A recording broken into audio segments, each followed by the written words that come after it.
Picture this. You're in the middle of a grocery store. Your toddler wanted the cereal with the cartoon on the box. You said no. And within 3 seconds your child is on the floor, screaming, kicking, completely inconsolable. Every eye in the aisle is on you. Your face is hot. Your heart is racing. And you have absolutely no idea what to do next. If that scenario feels painfully familiar, you are not alone, and you are not a bad parent. Tantrums are one of the most universal, most stressful experiences in early childhood. But what if there was a method, a 60-second method, that could stop a tantrum in its tracks? Not by bribing. Not by yelling. Not by giving in. A method rooted in neuroscience, emotional intelligence, and centuries of Korean parenting wisdom. Today, we're breaking it all down. Stay with me, because by the end of this video, you will never look at a tantrum the same way again. Before we talk about the method, we need to talk about what's actually happening inside your child's brain during a tantrum, because once you understand this, everything changes. Toddlers between the ages of 1 and 4 are operating primarily from a part of the brain called the amygdala. This is the emotional control center, the part that fires up when they feel frustrated, scared, overstimulated, or unheard. Here's the key thing, the prefrontal cortex. The part responsible for logic, reasoning, and self-control, is not fully developed until age 25. Yes, 25. So when your toddler is screaming because you cut their sandwich into squares instead of triangles, they are not being manipulative. They are not trying to ruin your day. Their brain is literally flooded with emotion, and they do not yet have the neurological wiring to manage it. They need you to be their external brain. Their emotional anchor. This is exactly what the Korean method taps into. In Korean parenting culture, there is a deeply held principle called, pronounced nunnopi, which literally translates to eye level. It is the philosophy of meeting a child exactly where they are, physically, emotionally, and psychologically. Not towering over them. Not dismissing them. Not shutting them down. But descending to their world and connecting first before correcting. Combined with modern understanding of co-regulation and emotional validation, this creates a powerful 60-second framework that works, even in public, even when you're exhausted, even when you've already lost your patience twice today. Let's walk through the method. There are 4 steps. Each one takes approximately 15 seconds. Together, they take 60 seconds.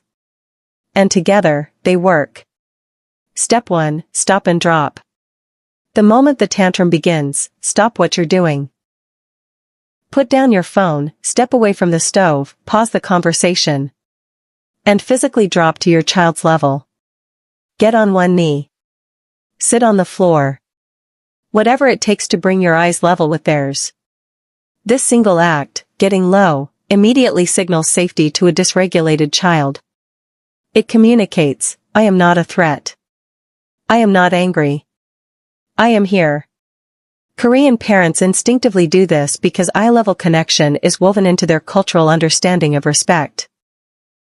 Even towards small children. Do not speak yet. Just get low.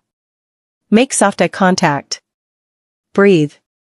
Step 2, name it. Now, calmly name what you see. Not what they did wrong. Not what you want them to stop doing. What they are feeling.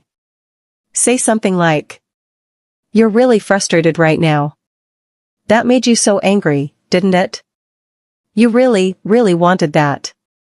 And it's hard when we can't have it."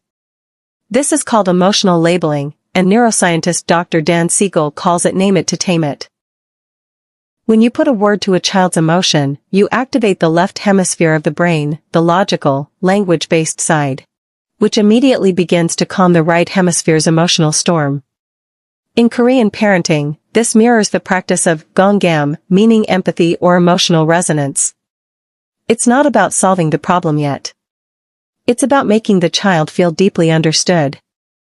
Because a child who feels heard is a child who can begin to calm. Step 3, breathe together. Once you've named the emotion and your child feels acknowledged, Even slightly, invite them to breathe with you. Make it simple. Make it visual. Make it feel like a game. Try this, let's blow out the big feelings. Take a big breath in with me, and blow it all the way out. You can use imagery, breathe in like you're smelling flowers, blow out like you're blowing out birthday candles. For toddlers, you can hold up your hand and ask them to blow your fingers like a fan. This breathing technique activates the parasympathetic nervous system, the body's natural calm-down response. It lowers cortisol, slows the heart rate, and physically interrupts the stress cycle. You are not just distracting them. You are physiologically helping their body regulate. And when you do it with them, your calm breath becomes their permission to calm down too. This is co-regulation in its purest form. Step 4, reconnect and redirect. By now, roughly 45 seconds in, you should notice a shift. The screaming softens. The body relaxes. The eye contact returns. This is your window. Now. And only now, you gently redirect.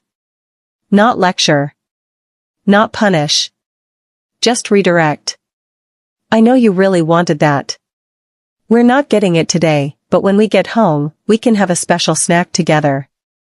Can you help me push the cart? Give them a role. Give them a purpose.